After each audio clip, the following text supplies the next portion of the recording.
The rain was falling harder now, turning the morning traffic into a blur of headlights and hiss. Clara Jennings pressed her hand to the strap of her worn leather bag and kept walking, her heels clicking unevenly on the wet sidewalk. She was almost there, 15 minutes until her interview. Her umbrella had broken 2 blocks ago, but she didn't stop. This was the chance she'd been waiting for after months of rejection emails and silence. Then she saw it. A silver sedan stalled halfway across the narrow bridge ahead, hazard lights flashing weakly through the rain.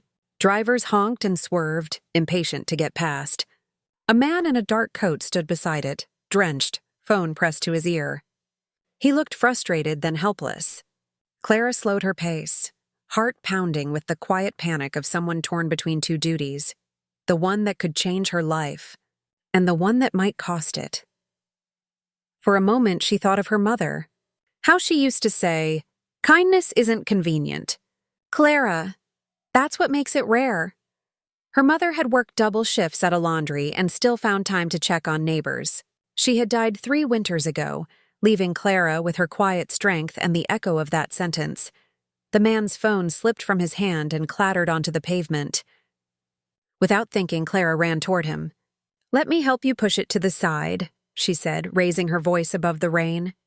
He looked surprised, maybe even a little embarrassed, but nodded. Together, they leaned their weight into the car until the tires caught on the slick concrete and rolled free of traffic. By the time a tow truck arrived, Clara's coat was soaked through and her hair clung to her face.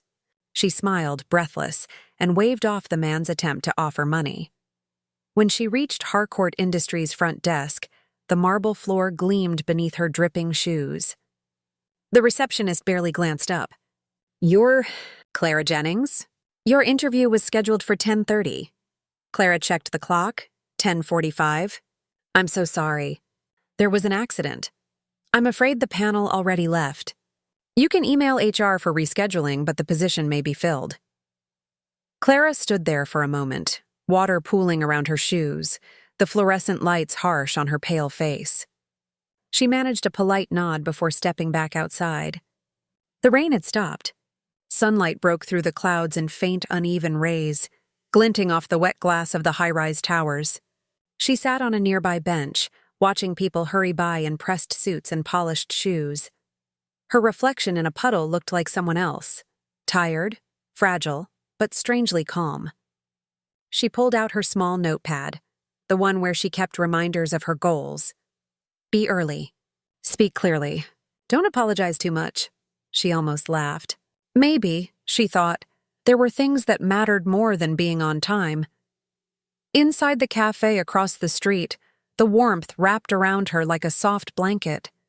The smell of coffee, the murmur of voices, the faint hiss of the espresso machine, all of it steadied her breathing. She ordered the cheapest drink on the menu and sat by the window. The man from the bridge appeared then, dry now, his dark coat pressed, a small entourage following behind. He looked completely different.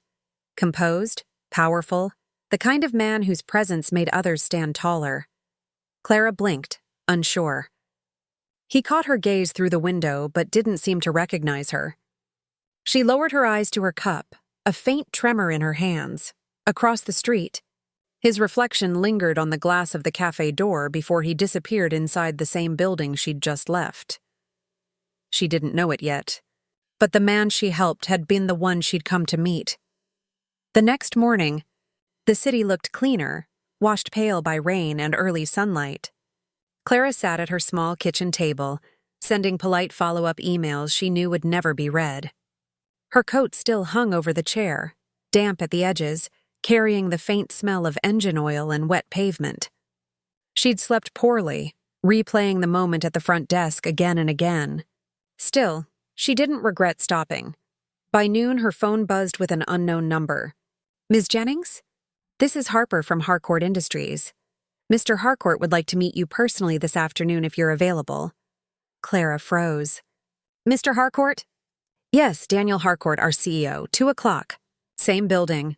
She stared at the phone long after the call ended, unsure whether to laugh or cry. The name clicked in her mind. The man on the bridge. The one she'd helped. The elevator doors opened onto the top floor, glass walls flooding the room with winter light. The city stretched below, sharp and endless. A secretary guided her toward an office lined with quiet wealth. Muted tones, fresh flowers, a single framed photo of a bridge half hidden by rain. Daniel Harcourt stood by the window, hands in his pockets. He turned when she entered, recognition softening his expression.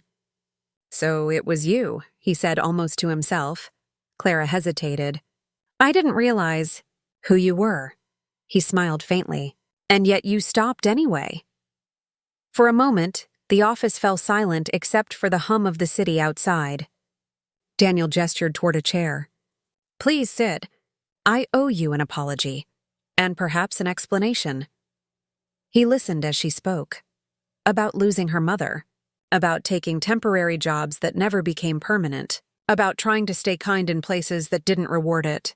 Her words were simple, without self-pity, but they carried a quiet endurance that drew his full attention. "When I saw you on that bridge," he said finally, "I was angry at the world for stopping my car. I didn't realize the world was stopping me to notice something important." Clara blinked, unsure what to say. Daniel continued, "You missed your interview because of me. I want to make that right. But more than that, I want people like you on my team. People who do the right thing when no one's watching." She felt her throat tighten. "I don't want special treatment." "You're not getting it," he said gently. "You're being recognized. Weeks passed."